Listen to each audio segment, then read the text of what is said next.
Ariane, on a eu du mal quand même à voir des images, Ariane. Pourtant, en digital, ça te parle. Oui, tout à fait. En fait, c'est que la plupart des travaux, entre guillemets, se font en ligne, En visio. Et en France, il y a ce qu'on appelle la RGPD. Donc les données personnelles des gens. Oui. Donc comme en fait, vous voyez un peu comme sur les écrans sur Zoom, il y a plusieurs personnes, plusieurs têtes, oui. on n'est pas autorisé. On n'a pas oublié. Donc parfois, voilà, donc c'est un peu délicat d'afficher d'autres personnes. Je suis jamais seule en réalité. Voilà. Donc, alors, mais Ariane, tu n'es pas encore entrée chez nous. Hein. C'est pas parce que tu es assise. Hein. Ah bon? Ah d'accord. Tu n'es pas encore entrée. C'est à toi qu'on pose la question. Hein. C'est comment? D'accord. Ça va? J'étais sûre qu'on allait avoir une cliente ce soir. Oh là là, ici on a c'est une porte fermée. Il y a la clé. Si j'étais tu me donnes quoi? Si j'étais tu me donnes quoi, Ariane? Non, elle réussira cette fois-ci, je pense. Une deuxième chance? Tu me fais un coaching. Hein, Une deuxième chance? D'accord. C'est comment? Ah, c'est chaud. Okala. Elle s'appelle Mokala. Attends, tu m'as appelé là? En fait, comme il m'y met, j'essaye de lire. Donc tu sais pas tricher alors? Non. Attends, non, c'est bien, ça prouve qu'elle n'a jamais triché. Ah bon, hein? Il fallait me dire ça depuis. Ah, mais c'est ce qu'il te dit depuis, hein? Envoie. On est là. Non, ça prouve que la maison me souhaite la bienvenue. Ça prouve qu'Ariane Akono est une personne intelligente qui ne trichait pas. Sinon, les signaux, c'est à lui donner au moins la possibilité de tricher. Mais Ariane, laisse-moi te dire que je reçois toujours les invités ici avec un cadeau. C'est ça. Mais pour toi, c'était un peu compliqué de trouver le cadeau. J'adore les cadeaux. Oui, parce que quand on a dit que tu venais, j'ai dit que certainement une personne comme toi, regardant ton parcours, ton background, une personne comme toi, ce genre de personne, on n'arrive pas facilement à saquer son moral. Parce que si tu n'as pas un moral fort, tu peux avoir ce genre de parcours. Et j'ai donc cherché un cadeau qui allait représenter la barrière qu'il y a autour de ton moral. C'est quoi ça? Barrière qui est autour du moral. Qu'est-ce que c'est? J'ai plein de surprises. C'est bien la balai. Attends, la noix de coco. C'est la noix de coco. Ça veut dire que Qui a mis l'eau dans la noix de coco? pour arriver à nous là, c'est pas facile. C'est pas facile. Voilà. Voilà, donc c'est solide quoi. Eh ben dis donc, merci beaucoup. Tu as dit qu'à aider à Ah oui? En plus j'adore. Merci. Qu'on était Voilà, mais petits. Ariane, c'est bon, baptême de bienvenue. Et tout de Thank suite, you. la première question, Joe. Ah, j'ai la première question. Oui. Moi, j'ai fouillé, hein, je m'intéresse à ça, mais j'ai jamais Je vraiment vois ça. su. J'ai vraiment jamais su ce que c'est le Scrum. Et c'est quoi être Tu n'es pas le coach seul, hein. agile? Scrum Master. Moi, je crois que c'est un framework. Après, j'ai l'impression que c'est une application. Après, je pense que c'est un procédé. Après, je crois que c'est plutôt une intelligence. C'est quoi? You got it. Déjà, merci pour ta présentation. Je suis agréablement surprise. Hein. Donc, très, très belle description. Scrum, en fait, c'est l'environnement. C'est vrai qu'il y a beaucoup d'anglicisme dedans, mais n'ayez pas peur. Dans le fond, en fait, il n'y a rien. Hein. Comme on dit terre à terre au pays, il n'y a rien. C'est juste que ça paraît étranger. Comme tu le disais si bien, en reconversion, on apprend des choses. Donc, il n'y a rien de sorcier derrière. Scrum, en réalité, c'est l'un des environnements dans la gestion de projets, justement. Que ce soit applicatif, que ce soit de sites web ou même d'autres. L'agilité, en fait, n'est pas que dans l'informatique. Ça s'applique à l'immobilier aujourd'hui. Pour celles qui sont mamans, par exemple, il y en a qui sont agiles sans savoir qu'elles sont agiles. Ça s'applique en réalité même dans la vie commune. Oui. Mais sauf que quand agile, on pense qu'on parle à l'adjectif agile. L'adjectif agile? Ça ressemble un peu la capacité justement d'amélioration continue, à faire des introspections et à s'améliorer en continu, travailler en collaboratif. Ça se voit bien en famille, par exemple. Il y a un exemple. Nous, on veut des choses plus terre à terre. Concrètement, c'est quoi? En fait, c'est quoi L'agilité, c'est la capacité à travailler de façon collaborative en entreprise dans la gestion de projet. Ça implique beaucoup plus le client. C'est la gestion d'équipe, c'est quoi? Au-delà même de la gestion d'équipe, c'est que même le client est impliqué.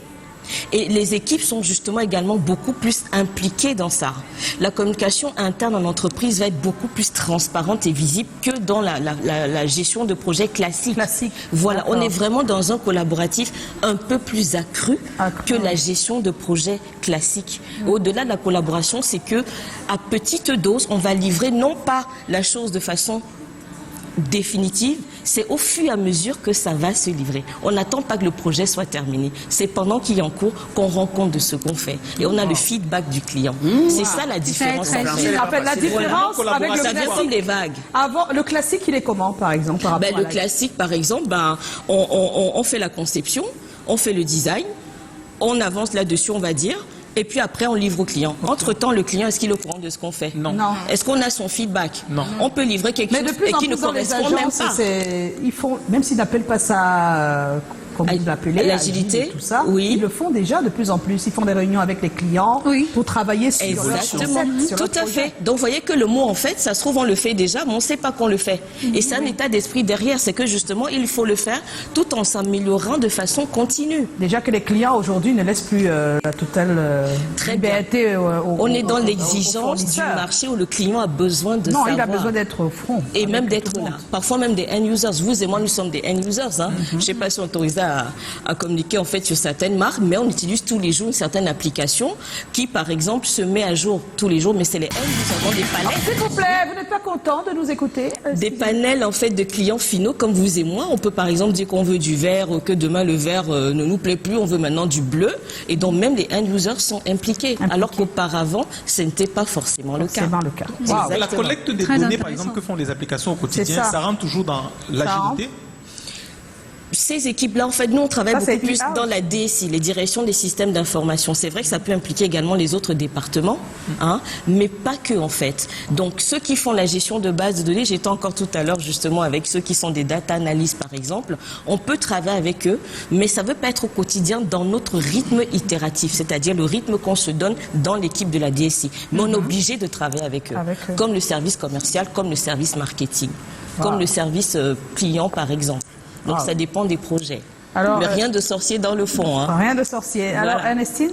Oui, Ariane, tu es CEO de Tech Company. Ariane Tech Company, voilà. Pourquoi t'es-tu intéressée à la tech, à la technologie et pas à un autre domaine particulièrement? Très bonne question. Alors, c'est venu tout à fait, on va dire... Alors, il y a un hasard, mais en même temps, on ne croit pas au hasard, n'est-ce pas? Non, le hasard n'existe pas. Exactement. Donc, en fait, c'est un besoin où on a fait le tour dans sa carrière, quelque part. Ayant une certaine compétence, on se dit, j'ai envie de changer, quelque chose qui me ressemble, quelque chose où je vais plus m'épanouir et quelque chose qui va m'apporter une certaine liberté. Donc je me mets en freelance dans ces cas-là, effectivement. Et dans la tech, pourquoi? Parce que je dirais que c'est un peu de famille.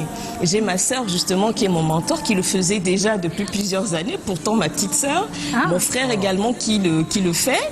Et donc ça m'a donné envie. Mais au-delà des envies, c'est qu'en fait, il y a les compétences transférables. On se lève pas un matin, effectivement, on devient ça. C'est qu'il faut d'abord savoir être. Parce que c'est vraiment de l'humain derrière. C'est ça que je vous disais qu'en fait, il n'y a rien de technique. Hein. C'est purement de l'humain à bien regarder. Donc c'est d'abord, on va dire, sa façon d'être, sa façon de faire. Qui t'a inspiré? Mais qui m'a inspiré? Tu es d'abord une technicienne de l'informatique? Pas du tout, justement. Donc tu travailles plus sur comment on appelle ça, les arguments que la technique peut nous donner pour améliorer nos... Les équipes, les ingénieurs et les techniciens qui sont par exemple des développeurs web, des designers, pour ne citer que cela, même parfois des community managers qu'on connaît tous, et ben moi je vais les accompagner, les coacher dans cet environnement-là, à travers une certaine, on va dire, on a plusieurs types de réunions qu'on mène pour justement avoir la vision de ce qu'on fait, l'objectif, et même ça va plus loin, on va même jusqu'au développement personnel. Je vais m'assurer même de leur santé mentale quelque part. C'est ça que je parle en fait du savoir-être, du savoir-faire. Oui, un développeur qui n'est pas bien aujourd'hui va pas bien travailler alors qu'il doit coder pendant 6 heures. Et nous, on attend les résultats derrière. Donc ça touche également l'humain, la prise de parole en public, l'intelligence émotionnelle. Alors je ne suis pas coach certifié dans ce domaine-là, mais la réalité veut que je les accompagne jusque-là. Wow. C'est vrai que ma question, c'est presque ça que tu as répondu, ma mère. Parce que la question était... Non, tu peux... Non, mais c'est... Elle peut développer la perspective. Tu accompagnes les entreprises dans leur développement. Qu'est-ce que tu fais concrètement? Nous, on a besoin des anecdotes. On a besoin des trucs bien concrets, parce que quand c'est dit, comme dans les livres, on ne se retrouve pas. Ça La peut personne qui nous paraître regarde, théorique. oui. Exactement. Il faut qu'on comprenne exactement ce que tu fais. C'est-à-dire que tu viens à Canal 2. Je vais vous prendre un exemple. Il y a plusieurs services, par exemple. Oui. Et tu remarques peut-être que le service commercial, qu'il y a une ça va défaillance pas. quelque Il y a une part. défaillance. Tout à fait. Voilà, disons que le patron t'a appelé. Voilà. Faisons un cas pratique. Fais l'étude. Comment tu te comportes? Il t'a appelé, il dit que vraiment ça va pas. Mais j'ai besoin de toi. Comment tu fais? C'est toi le Très bien. médecin. Alors, au-delà de la petite audite initiale qu'on mène toujours, hein, donc Oui, on rencontre bien des sûr. équipes qui fait quoi, comment, il va falloir savoir en fait sur quel produit on veut travailler, produit ou service. Ou service, Dans d'accord. ce cas, il peut avoir un côté technique, donc produit, qu'est-ce qu'on va délivrer, ou alors le service. Je prends, on va dire l'exemple de peut-être le nombre de... Comment vous l'appelez déjà? Le nombre de vues, par exemple, si on décide de mettre les replays sur, sur une plateforme. Exactement, exactement. Donc là, on va tenir, en fait, on va faire des points où plusieurs départements, que ce soit ici côté vraiment vision pure, Oui. que ce soit les équipes en back office, En back que ce office. soit les techniciens, même les Tous ceux qui caméramans. interviennent. Voilà, on va en fait, on va faire en sorte que tout soit transparent. Ah, C'est-à dire d'accord. qu'une équipe ne va pas travailler de son côté et puis l'autre de son L'autre de côté. son On va côté. travailler Ensemble. tous ensemble avec un objectif commun qui peut être par exemple la satisfaction client, Client. augmenter le nombre de vues, augmenter en fait l'audience. Ah, d'accord, je Si comprends. l'objectif est augmenter l'audience, Alors je t'explique, nous on on va a tous travailler. DHI Agence qui s'occupe de notre digital et nous sommes ici, d'accord? On leur dit un peu ce qu'on veut, mais on n'est pas autant que ça tous impliqués, c'est-à-dire que tout le monde ne veut pas Donner son point de vue. son point de vue être dans la démarche, voilà. Les gens envoient peut-être on va dire quoi, des informations, ils envoient des besoin. conseils, du besoin, et puis ils envoient aussi est-ce qu'on peut pas faire ceci de temps en temps, certains. Oui, d'amélioration. Donc, d'amélioration, mais oui, il n'y a pas ce côté. Ben, dans ce cas, on choisirait peut-être une personne. Effectivement, on ne peut pas mobiliser toute l'entreprise. d'accord, d'accord. On choisirait quelqu'un qui va être le porte-parole pour remonter dans le besoin. besoin. Et puis les équipes techniques, justement, vont mettre en place. Et vous D'accord. rendront compte, effectivement, que est-ce qu'on cale vraiment à ce que vous avez demandé. Demandé, Et toutes les d'accord. 2 semaines, on va faire ce point-là. Le Donc, point. on n'attend pas 6 mois. Ah, en tout cas, d'accord. Ouais, personnellement, par contre, là, c'est- moi, oui. je le fais tous les 14 jours. Tous les le sprint. 14 jours. Voilà. Tes clients sont satisfaits. C'est ce qu'on aimerait beaucoup, en tout cas. Oui, On tend à ouais. cela.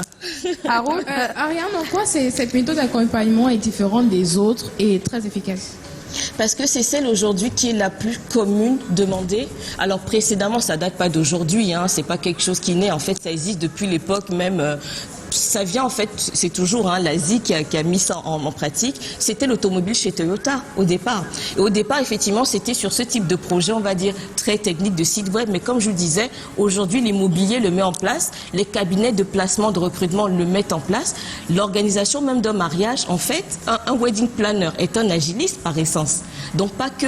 Donc il y a eu c'est des courants qui ont eu lieu précédemment, mais aujourd'hui, force est de constater que c'est le Scrum aujourd'hui qui est beaucoup plus répandu que et il semble plus environnements. efficace que les méthodes d'avant. En tout cas, il permet de faire face à la concurrence. C'est ce qui a été D'accord. constaté. Et après, il y a ce qu'on appelle l'agilité à l'échelle, cette fois-là, dans les plus grandes entreprises, 1000 salariés, etc., le font vraiment à l'échelle à ce moment-là. Ouais. Mais ça date pas d'aujourd'hui, c'est D'aujourd'hui. fait depuis des années. C'est ce qui est le plus commun, qui marche le plus pour l'instant. Pour Ça l'instant. peut évoluer. Ça Alors, peut évoluer. quand tu regardes le problème de manière générale, qu'est-ce qui manque à nos entreprises camerounaises, pour la plupart surtout les PME, on va dire, qu'est-ce que tu penses pouvoir leur apporter avec le Scrum? Justement, j'ai constaté, alors je n'ai pas la science infuse, Oui, je mais connais tu as le le droit marché de dire ce que tu as camerounais. constaté, en Voilà, tant que très très peu, et je suis professionnel. justement en pleine analyse. J'ai justement constaté que c'est beaucoup plus des multinationales qui le mettent en pratique, en Oui, tout cas c'est des vrai, entreprises c'est pour ça que j'ai je insisté démarche. sur PME. Et les PME maintenant, justement, et c'est un peu ça mon combat, même si j'aime pas trop ce terme, c'est de les sensibiliser. C'est pour ça que je suis là aujourd'hui, leur dire que même des startups aujourd'hui peuvent à petite échelle mettre également l'agilité en place. Elles gagneront même beaucoup plus en visibilité, en efficacité, en le mettant en place à petite échelle que les grandes entreprises où justement il faut mobiliser beaucoup de personnes. Ouais. Elles gagneraient vraiment à le mettre en place, même les PME, et faire face à la concurrence. Mais tu sais qu'un patron de pas chez PME, moi. un patron de PME va te dire gagner comment? Ça me donne combien? Qu'est-ce que tu réponds? Il veut sentir son gain. La réduction des coûts, la réduction des risques. Voilà. Ah bah, tout projet a un coût. Et qui dit coût dit risque. Oui. Alors qu'en mettant ça en place, il a plus de visibilité, plus de transparence, plus d'inspection. Oui. Et on s'adapte tous les 14 Tous jours. les 14 jours. On n'a pas Ok. droit à l'erreur. Il n'y a pas Donc de, il peut pas il y a pas de risquer. fuite. Il faut Voilà, qu'on mette on ça en risque place, moins. ce n'est pas schéma. J'aime, hein. On revient toujours sur le cas. Ce qu'on appelle les PME, c'est petites et moyennes entreprises, non? Ou même les très petites, à petite Oui, taille les aussi. très petites là, ils voudraient bien mettre ça en place, mais est-ce que c'est facile, c'est accessible? Techniquement, c'est accessible à tous. Hein. Bon, après, ça Ouais. peut être à fin cap, mais c'est Mais accessible c'est à tous. accessible. Alors, tu es une femme dans les métiers tech, on le sait, et il y a quand même longtemps, c'était une affaire d'hommes à l'époque, ouais. Mais de plus en plus, avec l'évolution aujourd'hui, ça a change. beaucoup évolué, ça a changé. Quel Exactement. commentaire pourrais-tu en faire? Alors, un commentaire qui est du vécu, ça n'a pas toujours été facile. Et aujourd'hui, il y a des associations de femmes, justement, ou de jeunes femmes en reconversion comme moi, qui le font déjà, qui essayent aujourd'hui de militer pour plus de parité. Alors, on ne parle plus d'égalité. Hein. Maintenant, c'est C'est parité. vraiment la parité et l'inclusion de la femme. La femme. Alors, ce qui est bien, c'est que dans les pays francophones, que ce soit européen, même en Afrique francophone, aujourd'hui, c'est qu'il y a beaucoup plus d'entreprises qui intègrent les femmes à ce poste-là. Au point où on exige même un certain pourcentage.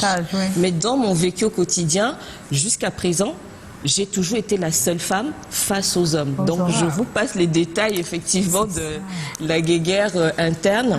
Mais on passe au-delà de ça et on fait ce qu'on a à faire, tout simplement. On essaye d'être un C'est modèle ça. pour les autres jeunes femmes. Justement, quel message passerais-tu à la femme camerounaise aujourd'hui? On est quand même dans la semaine, on a dit qu'on honore les femmes toute cette semaine. Exactement. Sur ce plateau, jusqu'au 8 mars, on ne reçoit que des femmes Chouette. cette semaine. Alors tu peux regarder ta caméra face à toi et parle aux femmes. C'est quoi le message que tu aimerais leur transmettre? Alors, le message aujourd'hui, il est grand, c'est que toutes les femmes de quelques activités, que ce soit de quelque niveau que ce soit, qu'on soit déjà technicienne ou même, comme je disais, hein, même une femme au foyer aujourd'hui, moi, j'incite les femmes aujourd'hui à s'impliquer un peu plus dans leur carrière. Je pense qu'on va pas redire le discours. L'épanouissement de la femme, quelque part, passe par sa vie privée, mais également par sa carrière pour accompagner son homme, en tout cas pour celles qui sont en âge, et de la jeune femme, son futur en dépend. Donc, il y a des métiers de demain, il y en a plusieurs, il n'y a pas que la tech. Hein. Je connais aujourd'hui des femmes mécaniciennes et je trouve ça génial, des femmes qui sont peintres. Intéressez-vous aux métiers qui jadis étaient masculins. Ce n'est pas pour faire la guerre aux hommes, non, Oui, loin parce de que ça. les hommes, je les vois déjà dire, ça veut dire Ah oui, quoi? oui, soyons d'accord. Hein. Moi, je pardonne tout cette semaine. Ah non, bon, c'est, hein? non, Oui. c'est pour être venu en complément de vous. Hein. C'est Il faut ça. être Faut pas complémentaire. voir ça comme, Exactement. C'est ça que j'ai bien levé tout de suite le mot égalité. Égalité. Ça n'existe C'est parité. pas. C'est la parité et Il n'y en a plus l'inclusion. d'égalité. Et acceptez-nous et ouvrez-nous les portes D'abord, on peut également même pour pas qu'on être puisse égaux. vous aider. Voilà. En plus. On peut pas. Il y a des pas choses moyen. qu'on a, vous n'avez pas. Il y a aussi des choses que vous avez, nous on n'a pas. Donc on Tout peut pas à être fait. égaux. Tout à fait. On allait le connaître comme ça, on va pas avoir de Non, quand problème. on dit qu'on peut pas être égaux, ça veut dire que chacun de nous a des choses que l'autre n'a pas. Donc ça fait, En fait, c'est ça pour fait qu'on se nul en fait. complète. Même si nous on a un peu plus, mais Un peu plus de quoi? Blakoya, on parle tu de n'es pas avocat de la femme la semaine d'accord? ci. Bon, c'est bon. Je pense que là c'est un autre débat. C'est un autre débat. On va tout de suite.